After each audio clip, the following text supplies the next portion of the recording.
Hello and welcome to TheAIbumMan, and today we're starting off the list. So yeah, we're going to start off with my top 10 live performances of 2013. Now, of course, these are only out of concerts and bands that I have seen live this year. If bands that, well, you know, there's like, oh, why didn't you have this on here? Well, it's probably I didn't go and see them. I can't go and see everything. You know, I would love to have seen bands like Rush earlier this year, but you know, just don't get the opportunity to see everything. But you know, I'm grateful for what I have been able to see, and I'll share with you my favourites from 10 to 1. As with all of these lists, I'm very much they're all in order. Now, you know, the order, especially when it comes to the concerts, you know, I loved every single one of these concerts. It's really just tiny, you know, splitting hairs between them, really. So at number 10, who do we have? We have Fish. Yes, the ex-Marillion singer who sung with them through their most famous period with the albums Clutching at Straws and Misplaced Childhood, my two favourite Fish albums, and touring before his Feast of Consequences album, which is going to make an appearance on my top 50 albums of 2013 list, that's for sure. That was a fantastic album. So it's nice to hear some of those tracks live, along with some classics. He even played well, the title track of Script for a Jester's Tear, which was nice, something I didn't quite expect him to play. Overall, it was just a strong set. I mean, his voice is still very good. I mean, the backing band behind him, you can tell when they're playing the Marillion songs, they're not as good as Marillion. I mean, Steve Rothery, I think, is a criminally underrated guitarist, so, you know, you could sort of tell when hearing Script that it wasn't quite Marillion. But Fish's voice is still in shape. The new songs, the Highwood Suite in particular, just sounded superb, and certainly does on the album. Unfortunately, there were a couple of little audio problems, some sort of sheep, as Fish called them, in the mix, but at least he spotted them, unlike the band above him. But yeah, still a great concert. Number 9, we have Saxon. Yes, the new wave of British heavy metal giants. I mean, you could say, okay, well, they did go before, you know, the new wave started, but they really are one of the crucial bands of the new wave. Biff's voice is just, it's one of my favourite metal voices. It really is. I absolutely adore his voice, and I loved Saxon's recent output. I mean, Call to Arms in 2011, fantastic album. Sacrifice in 2013, definitely up there with the best of 2013, and that's another album that will be making an appearance in my list, I can assure you. The big problems with this, as much as I thought I pretty much loved every song on the set, this would have been higher if it wasn't for serious audio issues. It sort of took the mickey a bit. A couple of songs, in fact, I can't remember the names off the top of my head, it was back in February I saw the concert, but a couple of songs were, in fact, actually spoiled, I would say, by how bad the sort of, to describe it, almost like sort of distortion, like reverberating in the mix.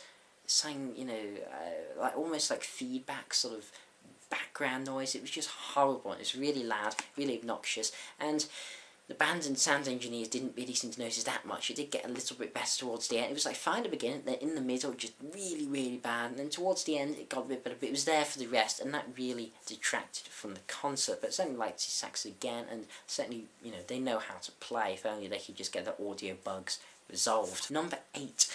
One of the headliners I went to, I went to Hard Rock Hell's Prog Fest this year, and one of my favourite bands I saw there were Hawkwind, the classic 70s space rock band, which of course used to feature Lemmy Kilmister on bass, but you know, still has good old Dave Brock. He's been in it pretty much, I think, since the inception. No, I'd say since the inception, yeah. And this was originally meant to be a concert of them playing the whole of their Warrior on the Edge of Time album, the last one to actually feature Lemmy. But because of the stage, and it was all frightfully cold as well, and the stage was quite small, they couldn't get all the dancers there and things like that, and you know, the whole setup, so they just decided to play in almost a sort of a best of Hawkwind, you know, playing some of the classic songs. And, you know, it was definitely nice to see. I mean, I actually honestly prefer that, because I'm not hugely familiar with the Warrior on the Edge of Time album. It's definitely something I need to pick up, but I don't really know it. I just know the old songs. So it's nice to hear sort of best of. Here's some of my favourite Hawkwind songs. It's just a great band. I love the, oh god, I forgot what it's called now. The thing, like, it's like a metal stick. You put your hand like that, and it sort of controls it. I completely just mind blanked. I probably edited in what it's called. But yeah, that's a really cool instrument, and they just create a sort of you know, that sort of space rock sound just as good as anyone does nowadays. I think they're really the best live band nowadays at that type of style, and yeah, they just experienced, they know what they're doing, and they just put on a bloody damn good show.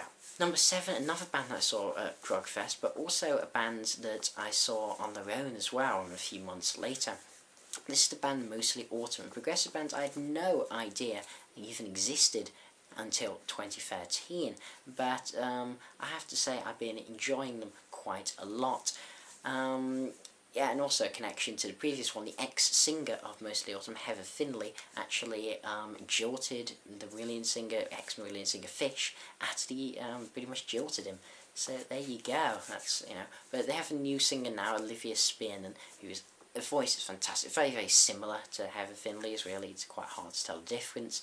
And I think their guitarist, particularly Brian Josh, he is so underrated. I mean, on their best song, which is Evergreen, definitely a song you should listen to if you're a fan of progressive rock, sort of has a bit of Comfortably Numb influence, and certainly the guitar work on that song, the solo, I mean, I'm not saying it's as good as Comfortably Numb, but, you know, it certainly comes, you know, pretty damn close, honestly. Fantastic guitar player. What they're so good at doing most of the time, why they're so great to see live, they're just fantastic at the crescendo. Their songs, they just start so beautifully, you know, lovely vocals from Spearman, and then Brian Josh, the guitarist, just brings them up to really hard-hitting, just super melodic solos, and just the sound is just fantastic from that band. They really are great to see live. Number 6, we have COHEED and Cambria. Now, this was another band that I only discovered in 2013, and so I'm not quite sure how to describe them. They have sort of hardcore elements in them, certainly in the earlier days. They also have some progressive rock elements, and also some sort of pop metal elements there. A quite odd band, but I love their story arcs that the lead singer and rhythm guitarist Claudia Sanchez, he writes for their World of the Key work. I find that some of the most interesting stuff about their music. The lyrics I absolutely adore about this band. But of course, live, it's more about individual songs than creating the concept albums. And their set was pretty damn good.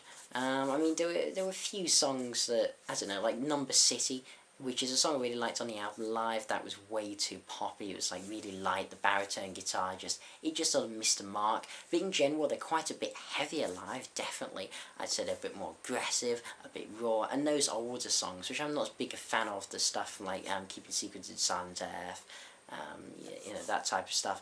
I'm not as big a fan. I tend to prefer Good Apollo 4 and onwards. But yeah, still, as I said, those early songs, they really come alive live, and they're just quite electrifying. You just can't help but bang your head along and sing along to their infectiously catchy choruses, and that's what I love, just that big metal riffs and big catchy choruses. It's all great. Number 5, we have just an absolute legend. One of the most influential and important people in music, and particularly rock music's history, Bob Dylan. I was very, you know, happy and lucky to be able to see Bob Dylan at Blackpool Opera House not too long ago as well. I think 24th of November, something like that. And yeah, that was certainly, you know, an amazing experience to see a true legend such as Bob Dylan. I mean, I've been getting into his stuff an awful lot recently, and the only reason maybe isn't slightly high on the list, considering I'm such a huge fan of Bob Dylan, is simply because, well, you know, the set, it did miss off a couple. I mean, when you're seeing Bob Dylan, you have to understand, you know, he plays what he wants, and you deal with it. Okay, you just deal with it. And yeah, I'm okay with that. You know, he got big back catalogue. I can understand that he's been playing like a Rolling Stone since 1965 and doesn't really want to play it much more again. But still, I would like to have seen something, at least from Highway 61 revisited, at least something from Blonde on Blonde, simply because they're just such classic albums. Something from Freewheelin', because they're such classic albums, and such important albums in music's history. So that would have been nice, because, you know, who knows if I'll get to see him again. I certainly hope so. But what was particularly nice was, instead of ending with Blowing the Wind, which, okay, I would have loved Blowing the Wind, he ended with Roll On John from the Tempest album, which is just a phenomenal album. Possibly my favourite of the sort of post-Time Out of Mind comeback era of Dylan's. And yeah, Rolling John's the closer of that album, and it's a song about John Lennon as he was in Blackpool, and it was the last night of his Blackpool, you know, close to Liverpool, I suppose. And yeah, he decided to play that, and that was really cool to hear in the first people to hear that song live. That's an extremely cool and really memorable thing. And yeah, I mean, his voice is a bit crackled and a bit, you know, scarred of age, but he's adapted the songs, put a 50s shuffle on them, gives them a good go. Songs like Tangled Up in Blue, All Along the Watchtower, they still sound fantastic, even if they're a bit different to how they were originally recorded and how he used to them. He knows how to get the best out of himself as he is, and it's just so great to watch. Number 4, ZZ Top. These are just one of those bands, they just come on and perform just a slick set. You know, it's just very simple. They know what songs they're going to play, and they just play them all, end of, you know. Very professional, and it's just fantastic. And just everywhere. If you're a fan of Southern rock, if you're a fan of ZZ Top, you just have to go and see them live.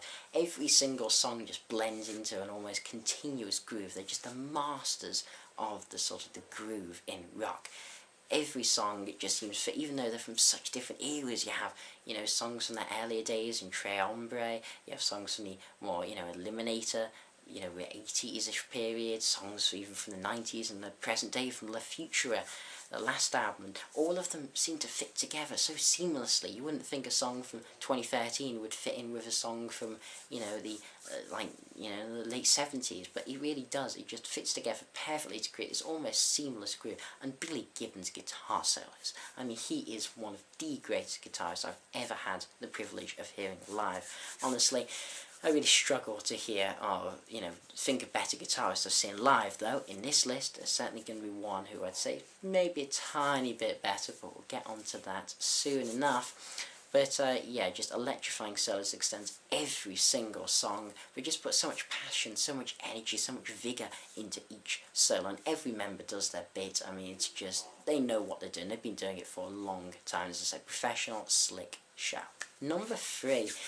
This is one of the big surprises of the year, one of the 2 big surprises of the year. We'll get on to the second one a bit later, but The Crazy World of Arthur Brown. Now, as I knew of Arthur Brown at the beginning of this year, I knew the song Fire, I knew his cover of the Screaming Hawkins song I Put a Spell on You, and I knew the self-titled first album. But, yeah, so I was excited when I heard he was playing Hard Rock Hell's prog festival. And I can't say I expected that much. I thought, oh, it'd be kind of good. I'm sure Fire will be fun. Fire's a great song. But the rest, who knows? He's pretty old now. What the hell is his voice going to be like? Well, he just blew away just everyone at that thing. It's odd. I mean, his voice is better than most people in their 20s and 30s. It's just still phenomenal. He can hit those high notes so well. I mean, okay, he can't quite hold them for as long as he used to, but still, he's in his 70s and he can hold those. He can still hit those notes just fantastically. And it's just the performance of him. What I love, 2 things I love, of course. I love a band playing great music and playing really well. And I also love a bit of theatrics. I think when a band brings something else to a show, it can be good, but I don't like it when it's sort of gimmicky, when it takes place. The music, of course, a great example of where it works. Perfectly my favourite concert of all time, Roger Waters performing The Wall live. That combined theatrics and brilliant musicianship and songwriting into just one, perfect show. And here, on a very, a lot smaller scale, Arthur Brown pretty much manages to achieve that, and that's the amazing thing. I mean, the musicianship, it was just so tight. The keyboardist in particular, I can't remember her name, but wow, probably the best keyboardist I've seen this year. Just put every bit of her heart and soul into it. Just absolutely one of the best keyboardists I've ever seen live. I mean, seriously talented person. The guitarist was great, drummer, just everyone was on top form. Particularly it surprised me just how good the quality of songs were as well. I mean, there's a few I knew, but live, they just all come alive. They're all really catchy. that he just puts everything into them, and when he's, you know, pulling squirrels out of his pants and doing just absolute random stuff, like lying on the floor, and then just so many weird things happen at Crazy. It really is the crazy world of Arthur Brown. That sums it up more than anything, but it's fantastic music, fantastic theatrics. It's just, I can't give Arthur Brown enough praise, seriously. At number 2, it was obvious they were going to be, you know, they were going to be up there, but some may be surprised they weren't quite number 1, so you have to see what pipped them to the post. But number 2, it is Black Sabbath. I didn't ever think I'd be able to see Black Sabbath live. I mean, not only, you know, just who thought, you know, they would have reformed, but they did. They released 13, which could have been bad, but hell no, it wasn't. That's definitely going to make an appearance in my top 50 albums of the year. Well, you have to wait a couple of days to find out. But that's certainly, you know, 13, I really enjoyed that album. It definitely didn't disappoint at all. And seeing them live, they really played pretty much everything I wanted, honestly. I mean, set-wise, okay, I might have liked them to have played the whole of Sabbath, Bloody Sabbath, instead of playing about, 5 seconds going into Children of the Grave. You know, something from that, like that, would have been cool. And I personally might have had Electric Funeral, because I'm just a big fan of that song, but I understand that, you know, it's not one of their more popular songs. Still, their set was just, I mean, starting with War Pigs, ending with Paranoid. What more can you ask for? Tony Iommi is, yeah, the best guitarist I've seen this year, without a shadow of a doubt, and certainly one of the best I've seen in my entire life. His guitar playing, it was still just as great as it was. I wasn't sure if he could be, you know, if he could play as fast as he used to back in the 70s, but really he still can. I mean, I didn't notice any particular dips in speed or anything. It seemed pretty much the same type of speed he was getting on, you know, on the early records. I love the balance from, you know, you had the stuff from the first Black Sabbath album, and you know, it really just went all through their career, and then a few songs from 13 as well. I'm pleased they, you know, did play a few songs from 13 instead of just going for all the older stuff, as good as the old stuff is. Ozzy's voice, surprisingly good. I honestly wasn't sure if he could sing with all the auto-tune rumours about his Scream solo album, and the last few solo albums really, and that maybe he's been using it live, but here his voice definitely didn't seem auto-tune. I couldn't detect any, and it was really very good. He could, you know, can he quite hit those notes? No, he can't, but it's still really good. He still sings those songs in that same dark tone. I think Iommi may have dropped down a bit to accommodate Ozzy's lower voice, and that really helps. And yeah, I think really though the star, well no, actually, also Geezer Butler, oh my god, he was just amazing. I mean, I think he's quite underrated in Black Sabbath, considering he writes all the lyrics and is one of the best bassists I've ever heard. Yeah, his slap bass, it just really drove those songs. But I'll be talking a bit more in detail about the drummer, Tommy Cluso, in my full concert review. I know I got a bit carried away there, but Black Sabbath are just such an exciting band to see. And if you do get a chance to see them, of course they're winding down their tours now, then definitely do, because you'll only regret it. So what could be number 1? What could possibly beat Black Sabbath, the kings of heavy metal? Well, it's the Pretenders to the throne, the New Boys. It's quite a new band, a new metal band, and they just do it really better than anyone else. I'd say they've probably this year become my favourite modern metal band, and they're just outstanding. It has to be the one, the only Baroness. So of course last time they came to the UK they had their awful bus incident near Bath, I believe, which you know, really changed the lives of the band members, you know, definitely significantly. They sustained some pretty bad injuries. It caused the bassist and drummer to leave the band. So it's just the guitarist and John, you know, the vocalist and rhythm guitarist left, and they had to try and re-salvage the band, get everything back together, and, you know, come back to the UK really tore yellow and green. Now, 2 things about this. You see, this has to be, except for, as I say, I always say Roger Waters the Wolf, the most perfect set I've ever seen in my life. Usually I'm so nitpicky when it comes to set lists. It's like, oh, I would rather them play that song. Maybe they should have played that. Oh, that's a bit weak. Why is that there? I always, because I tend to, as well as like, the classic songs of a band, there's always some obscure songs that I tend to like. It's like, oh, I want them to play that, but they're never going to. But here, I literally couldn't think of a better set. There's no other songs in their catalogue I would have added. There's nothing I would have taken away. It was literally a flawless set list.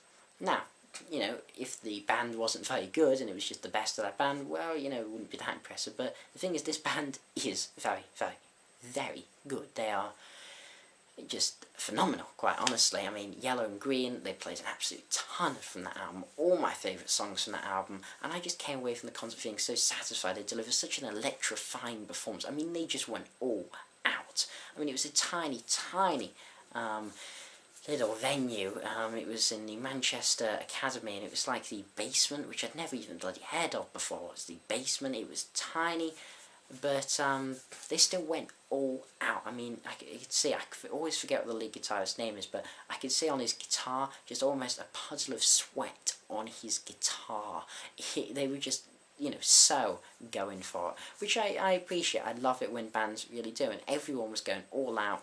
The songs were just perfectly represented live, with them changing some stuff up a bit. I don't like it when bands play everything exactly the same. That annoys me. If I want to listen to that, I'll listen to the album. I go to live to see something a bit different, see them, just have fun with the songs, really, instead of having the more rigid studio albums. And that's what Baroness really did here. They just let themselves go, effectively let their hair down, and just had fun with them. They changed some stuff up, had some synths, some sort of slightly keyboardier parts, and parts where it may not have necessarily been. It's emphasised, and Sea Lungs didn't at all, just went all out hard rock with that song. Just so catchy, so super, so heavy. One of the best concerts I've ever seen, if not the greatest metal concert I have ever seen. If you don't know who Baroness are, please do check them out. I'd recommend checking out the Yellow and Green album. That's probably their most accessible album. And then I'd check out Blue, then Red. They're pretty much, order of accessibility, and also my favourites as well. Yellow and Green is becoming one of my favourite metal albums just of all time, honestly. So yes, that's my top 10 live performances of 2013. I hope to see some more bands in 2014. Hope to see some more great concerts. I've got a couple lined up. Going to be seeing Dream Theatre in February. I'm pretty sure I'm going to be going to see Camel as well next year. That'll be interesting to see. And hopefully some others. Blackberry Smoke, I'd really like to see. They're an interesting southern rock band, so hopefully next year will be just as good, if not better. Though it'll be hard to top Baroness, but will anybody do it? Well, we just have to find out. This has been TheAIbumMan. Thanks for watching, comment, subscribe, and as usual, long live rock and roll.